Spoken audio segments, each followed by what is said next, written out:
I'd like to bring our panelists into the discussion. So everyone, if you would, please welcome David King, the Senior Director of Global Sales and Account Management for Viator, Dominique Sidley, who is the Global Trade Strategy Director at Merlin Entertainments, one of the largest, I think the second largest attractions company in the world, and Brad Weber, the President and CEO of Grayline Worldwide, one of the largest kind of franchise or kind of licensed tour brands within the world. So welcome. Thank you all for being here.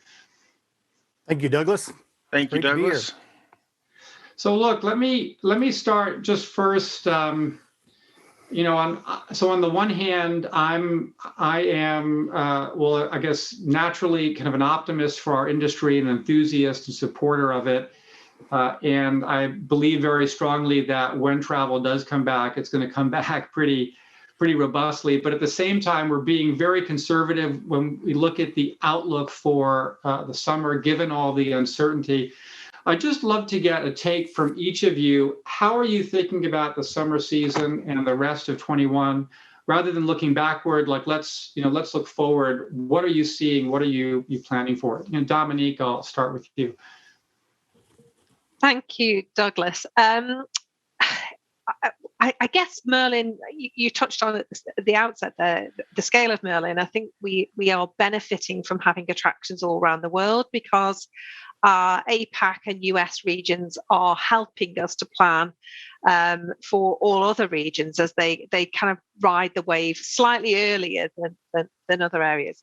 But the pattern isn't any different in those regions in terms of who's kind of coming back to the attractions and when. So it's very much been focused on what we're terming hyper local, then our local domestics, and followed by domestic tourists. We've seen a smattering of international return when Europe was open for a period of last year, but very quickly, obviously, that international business has diminished.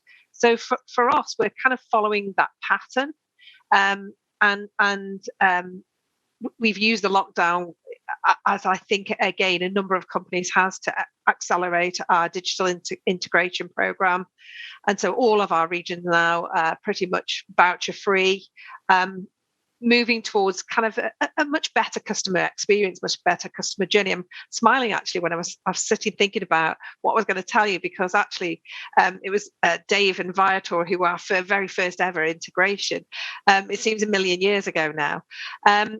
But we've used that time to ready ourselves, because you're absolutely right in your keynote that attractions are having to be timed. That we are very constrained. Capacity constraints are going to control all the potential, I think, of summer. And we can see from the customer sentiment studies that we've done throughout the whole of the lockdown period in each of our regions that there's sufficient pent-up demand for our industry and for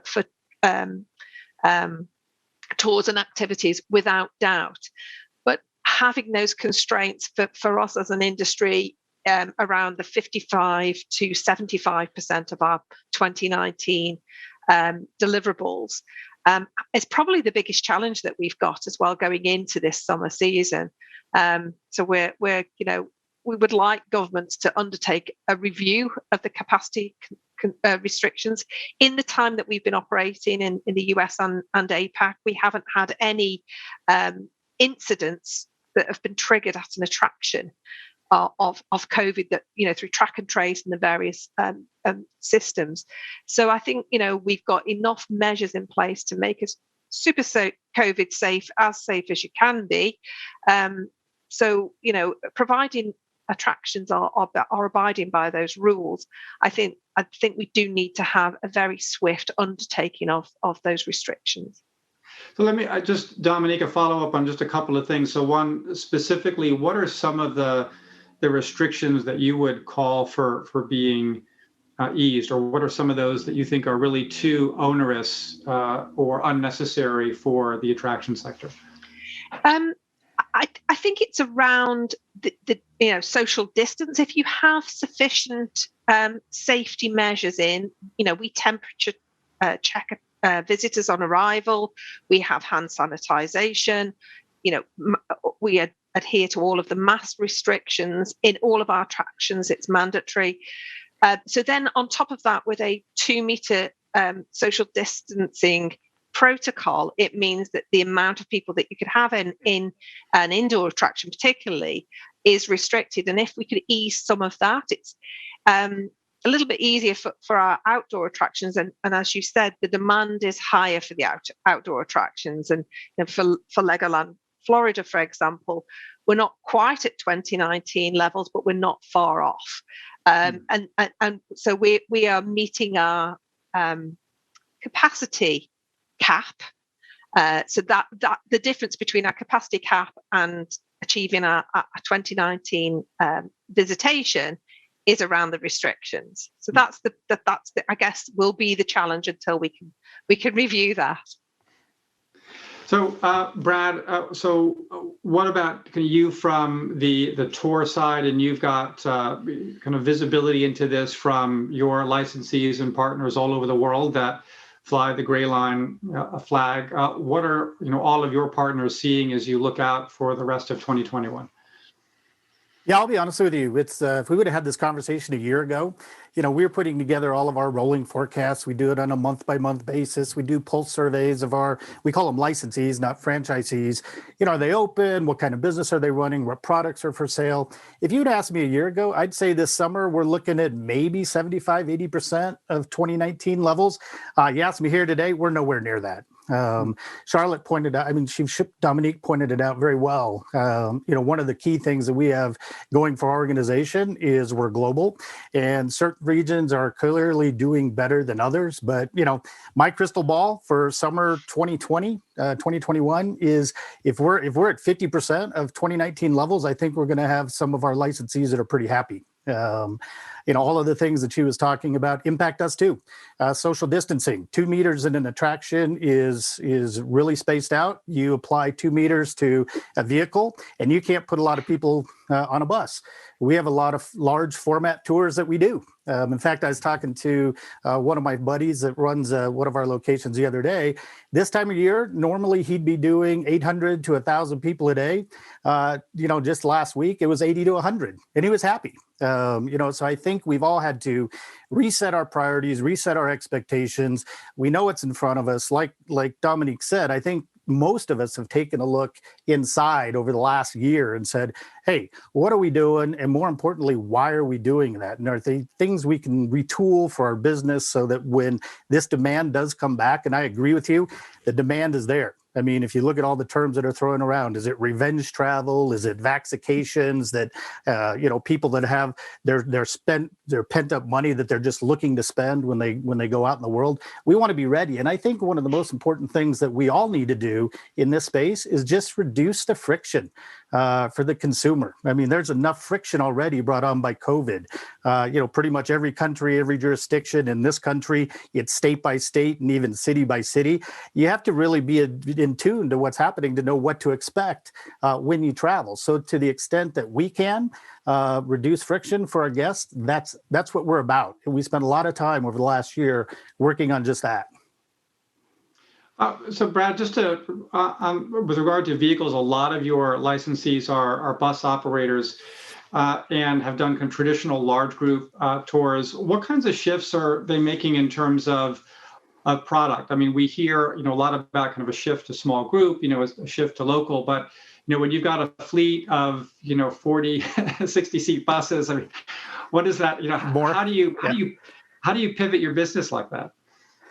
It's a challenge for sure. Right. I mean, during the last year, a lot of those tours just don't operate. You're not going to put 50, 60 people on a coach and take them to see something really cool, maybe that they haven't seen before. But that's probably one of the most common misconceptions about Grayline is that we're not just big bus, never have been. I mean, for years and years and years, we've done everything from walking tours all the way up to the large format hop on, hop off tours that, we're quasi famous for. Most of our locations do operate small groups, small vehicles. We've seen increased demand for that type of tour. I mean, it's no surprise that that's what people are looking for. And even on some of our larger vehicles, it's actually a great experience. You know, if we are limiting capacity on a larger vehicle, it's the most comfortable you've ever been. It's kind of like everything else that we're seeing. If you've, never been to Florence or never been to Rome, if you're lucky enough to be there right now with no crowds, it's fantastic. I love to ski. We have, capacity controls at my local ski area. Skiing's never been better because of the social distancing. I mean, it's amazing. If I wait in the lift line for 5 minutes, I'm bummed out. So, I think the ski lift operators might disagree with you on that. Oh yeah, definitely do not have the same opinion. But I'm coming at this from a consumer, not as a ski company operator. But on the vehicles, for sure, the demand is there and we've seen lots of interest in private groups. We've partnered with a lot of our local attractions, and you mentioned restaurants before. A lot of private dining experiences that we've had some success with, even doing it in black cars that some of our licensees operate. So you're 100% right that demand is there for small groups, smaller vehicle. We've got a lot of product development initiatives that are underway in our licensee base, but it's something that's been baked into our DNA for years and years and years. And I think what you're seeing us do, just like most everybody else, is just adapting and making sure that those products are available when people are ready to travel. So, David, at Viator, you've got kind of visibility across, all destinations, all different types of products, from the smallest tour company to the largest attraction. What are you seeing for 2021? Yeah, so one of the big things that we're seeing, I think, is continued domestic bookings for sure. Continued focus on the outdoor things. Continued focus on the need for flexibility and kind of the need for removing the friction, as Brad mentioned. But I think one big thing that we're really excited about is a recent TripAdvisor survey where I think it was close to 25% of the respondents indicated that they were looking forward to 3 or more international trips in all of 2021. So, that just kind of goes to speak to both, to Douglas, to your last comment or to your last slide about the financial situation of the upper income earners, households, and, the pent up demand that's out there. So really, it's kind of a focus on the domestic, focus on as much as we can on that hyper local, as Dom said, and then as we continue to see the vaccines roll out and see international markets start to have their reopening plans, make sure that we're working closely with the customers or with the suppliers so that when the customers are shopping, they have something that they can book. So, Dave, one of the questions I've had is around this is what is the role that the OTA plays in an environment that's so dominated by local and domestic bookings? I just think about this for myself. Okay, if I'm going to a destination for the first time, if I'm going to a place where I don't speak the language, then I'm typically going to do a lot of research and maybe book through a lot of resources like an OTA, where there's a lot of that on the ground kind of support in handling. But since I'm stuck here where I live in Atlanta, Georgia, I know the area pretty well. I know some of the activities and things to do. I mean, quite honestly, I don't need Viator to go take my kids to the local museum or to take them on, a food tour, a walking tour here. So what's the role for, an OTA in this kind of hyper local environment? Yep. Yeah, I mean, I think from a hyper local environment, we're probably not going to be the ones that are driving a lot of the bookings to some of the suburban Legoland destination, shops and attractions from that perspective. But I think what a lot of it boils down to is, yes, that's what you're doing now, but you're also starting to think and plan for your next trip to Florence, for your next, your next, what we call, I think, a considered trip, to where it really takes a lot of thought and planning. So, I mean, I think the reality right now kind of is around a lot of that hyper local, but people are starting to really focus on driving and looking for their next big trip that they're planning, and that's where we definitely have a very strong influence. But at the same time, we have a lot of third-party distribution partners that we work with that are in the local space, that people are looking to for that perspective.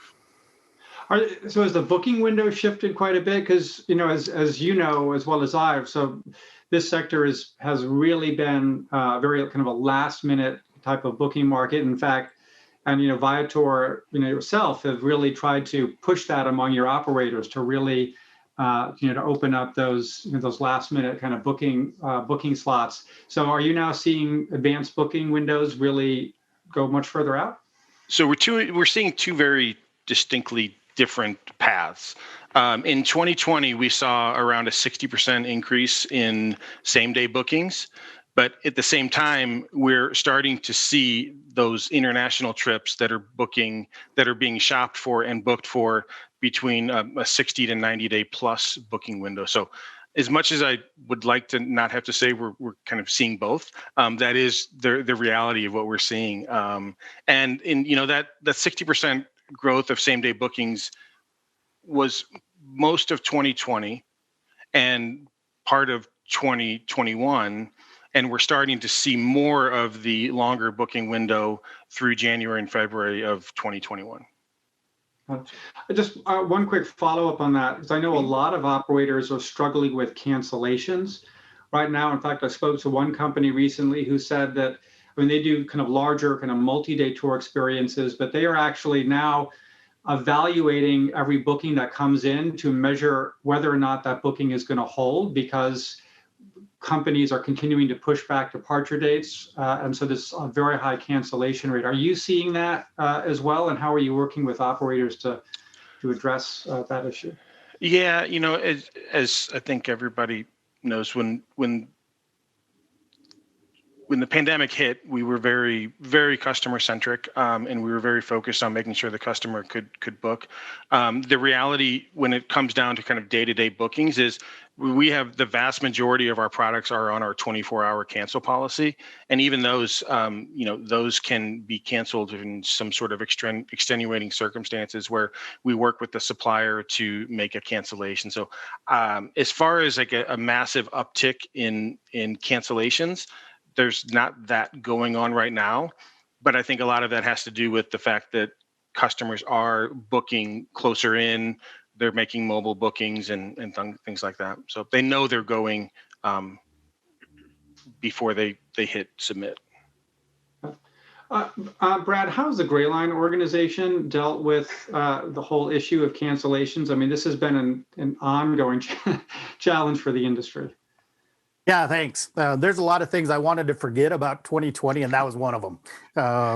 Cancellations, refunds, and then when things really get bad, chargebacks. You never want to be upside down with your credit card processor. And I think there's a lot of tour and activity companies that were during 2020 because it was a double whammy, right? Not only did the tap turn off, right? There weren't any new bookings coming in, but the bookings had already been made. That money was going back the other way out to customers. And, David hit on it. We've always had easy cancellation. It's one of the hallmarks of, actually one of our standards, that every product that we put up has to have 24-hour easy cancellation. But that doesn't change things, right? And I think going forward, reducing friction, like we've been talking about, is one of those things. We want to make it super easy for people to book. And then if things change, super easy for them to cancel. It's not something we like to do, but we understand that's where the customer is. And you have to meet the customer where they are. Comment a little bit on what David was saying, just on what advanced booking looks like. I got to say, we're seeing the exact same thing. It's either super far out or super close in. In fact, we were looking the other day, somebody booked a hop-on, hop-off tour 364 days in advance. I almost reached out to the customer because help me. I want to be a planner like you. I don't know what I'm doing 2 weeks from now. the COVID window has kind of shortened my horizon and my planning window. I mean, we used to plan 6 months out, 8 months out, 12 months out. Now it's 6 days because things change. So yeah, no, cancellations, refunds, and like I said, when it gets bad, chargebacks. Unfortunately, we've got a lot of consumers out there that are trained. Why go through the hassle of asking for a refund when I can just dispute the charge? And, that's not good for anybody. But, that's one of the things that we do for our licensee group. We backstop all of their customer engagement and customer support operations with our own. So customers really have 2 layers of support. They can reach out to the licensee directly and talk one-on-one. Maybe there wants to be a rebooking for a future date, or they can call us and we can help them. And we actually implemented at the very beginning of the pandemic, as we called it our Save a Sale program. And a lot of people call it different things. But because of our scale and because we have so many different destinations, we could, instead of refunding, just apply a credit that person could use anywhere they travel. Like I might not be able to go back to Barcelona, but I may be going to Los Angeles or maybe going to Las Vegas. So we were able to actually save and offset a lot of refunds just because Grayline is operating in so many different destinations that we gave customers choice. Said, hey, we understand you're not going to be able to make it to Paris, but you're going to be able to go to Orlando in a couple months. So let's make it work for you there. And we actually topped that up, right? Like we actually gave them a 25% bonus on whatever the amount of that booking was. We gave it to them an additional credit so they could have more to spend when they are able to travel again. Yeah, that's been a big, theme of how different companies are kind of addressing these issues and trying to give that kind of confidence of being flexible around their bookings. Let me kind of shift this a bit to the discussion about travel purchasing behavior and the shift that we've seen in channel selection, and it was most striking in our research on the attraction side. So Dominique, I'd love to get kind of your reaction to that one slide that I presented where we really saw a big jump in travelers booking directly with the operator or the attraction operator's website versus OTAs or other channels. Is that something that you've seen as well? And if so, I'd love to find out a little bit why. Yes, we have seen it. I would probably say around about 80% of our business currently is through our direct sites. I think it goes hand in hand for us anyway with the domestic traveller. So the predominant attraction visitation that we have at the moment is through a domestic audience, and we serve our domestic audience fairly well through our own brand websites. We've had great partnership with the OTAs over the years to drive either our longer haul markets, longer drive time markets, and definitely our international markets. And because those are the markets that have tailed off through the border closures or lack of flights or full lockdowns, I think that's why we are seeing in our data that such a high proportion of our visitation is being booked direct. So, but having said that, still 20% of our business is coming through third parties, with I'd probably say around about a 50-50 split between OTA partners and our corporate channels, so our benefit providers, who again work very strongly in the domestic market. Will this shift as travel begins to look a little bit more like we're used to? We'd seen in previous recessions, most notably in 2009, where it was leisure travel that really kind of buoyed the industry during the downturn, but in that recession, as well as in 2001, that was really when OTAs stepped way ahead of the market. And I think a lot of, especially in the hotel industry, there was a lot of, I guess, kind of buyer's remorse or supplier's remorse, I should say, when they gave too much away during that time. So in this period where we're all struggling to get back on our feet, what's the outlook, and how does the attraction and supplier community avoid some of those missteps from the past? Yeah, I remember it very well, I will say about that. But I would also add, don't bite the hand that feeds you, because at that time that was so right for us. And and not just in recessionary times, but post world events like terrorism or things like that. It's usually the partnerships that you forge that see you through those tough times. And I have no doubt that over the next 18 months, it is the depth of the partnerships that we have all forged that will enable this industry to really rise back like a phoenix. And so I think in terms of the control mechanisms, I think since that previous period, most attractions have started to look at how they distribute and what products they distribute through which channels. Merlin certainly has. So, we work very hand in glove with our OTA partners to attract certain markets. And we intend to continue to do that. And we also look to offer certain products only through our third parties, not direct. And I think it's about the level of differentiation that you're prepared to go to as an attraction owner that will allow you to have the widest distribution. And I think those markets will open up. And you have to have significantly deep pockets in order to be able to market to everyone, and you certainly need to have a very high depth of brand equity to be appealing to every single market. And for us, we would rather have a differentiation in terms of that marketing.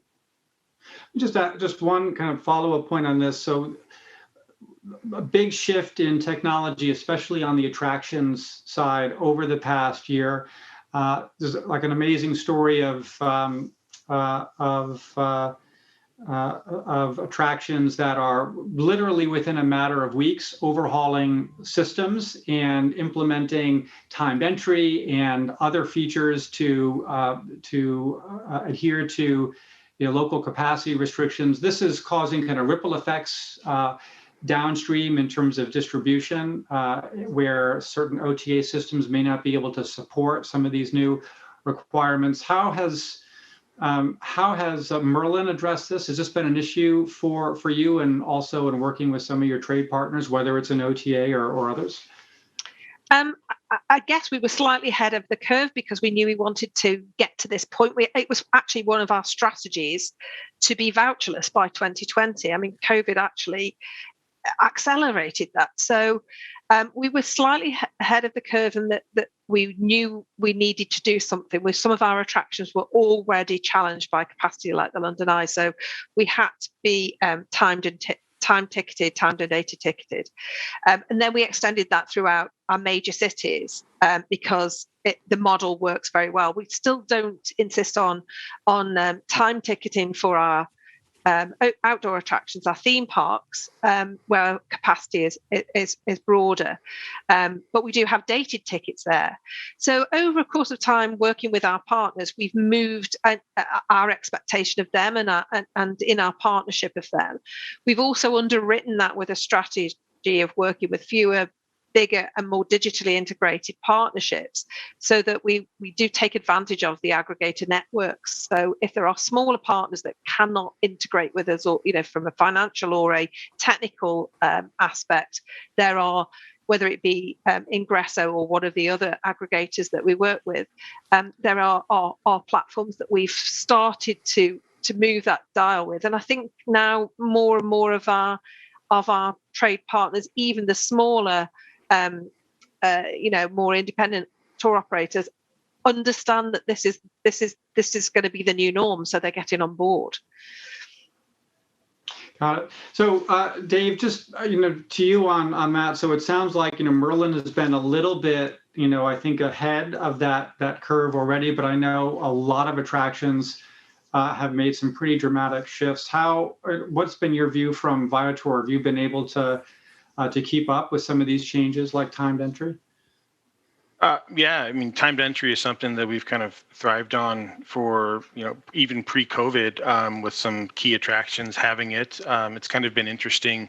There's been a shift from timed entry to to more free sale to then timed entry, and we're definitely in that timed entry area right now. But yeah, I mean, the timed entry piece for attractions is one thing, but it's really more of an overarching, just making sure and driving the idea of being connected via a reservation system. That connection to a reservation system, whether it's an attraction or an operator, really gives the flexibility to the consumer so that they can continue to book when they want and where they want. Have you seen an acceleration in that? I mean, we've certainly seen it from our research, but are you seeing it just in the number of your supplier partners that are now kind of connected through a system? Yep, definitely. I don't have a specific statistic on it, but it's a high priority for us as a company to continue to get more and more suppliers, operators onto a system, and we're definitely we have no shortage of suppliers that we're getting connected on a daily basis. Brad, you and I discussed distribution issues for years, right? Often in using colorful language at times, I know, with challenges, over the years for sure. How is all of this past year, how has this changed in your approach to working with trade partners but distribution in general? What is this going to look like going into next year? Yeah, well, this journey for us started a long time ago. It started over 10 years ago when we sat down and we said, okay, tourism activities is far behind the rest of the travel space. What is going to happen? And I think we coined this term, live connected ecosystem, right? Is what ultimately we need to get to. We're still not there yet. We've amended that a little bit. Like I said, we've kind of done a deep dive on our own technology and retooled a bunch of stuff to reduce friction. But now we see it's a live, connected, interdependent ecosystem. There's just so many moving parts, and we're so interdependent on everybody else. I mean, whether it's an attraction, whether that visitor is coming from an OTA, whether that visitor is coming off one of our tours, whether that visitor is a walk-up. I mean, all of this has to work in concert in order for everything to be effective. I mean, one of the things that we were talking about, just a couple of years ago was there was too much, right? We were talking about over tourism. And I think what COVID has done is it's helped us reset and retool so that when we come out of this, we're going to manage it better. And so I think the move you're seeing and that David's mentioning and that we're certainly doing and that Dominique mentioned is getting better with our technology. I mean, we're seeing improvements in what our great partners like Viator are willing to take through the API. For a long time, it was just give me your schedule and availability and let me send you a booking or a cancellation. Now we're seeing much more data being able to flow through pricing, so we can do dynamic pricing initiatives. So the OTAs and as far as our distribution mix, super important. There's no way we come back out of this pandemic without the support of all of us working in concert. Because I know, you talked about, what you like and don't like, what I like and don't like. And I think I speak for all of us. We like two things. We like platforms because they're easy, and we like buying local because it's cool. And in our space, you have the ability to do both, right? If you want to buy local, you want to go direct from the source, you can buy from one of our local licensee sites, from our site. If you're more comfortable with the platform, we want to make sure that we're there on every platform that's available, because our mantra is we want any reservation come from anywhere that a customer wants to book our product. We want the customer to make that choice and do what's easiest for them. So Brad, we have just a couple of seconds left, but it's clear, like those companies that have invested in tech over this period, those are the ones that are going to be kind of poised when the recovery. So really quickly, one word answer from each of you. When are we all going to be kind of back at 2019 levels? Dominique, your crystal ball. I think at 2019 levels, it will be 2020, quarter four, 2023. 23, Brad? Summer 23. Summer, and Dave? I don't really have a crystal ball, but I will go end of 22, early 23. Well, I think I like Dave's the best, but thank you all very much for joining and for your insights today, and lots more to come. Thank you. Thank you, Douglas. Thanks, everybody. It's been a pleasure. See you, everybody.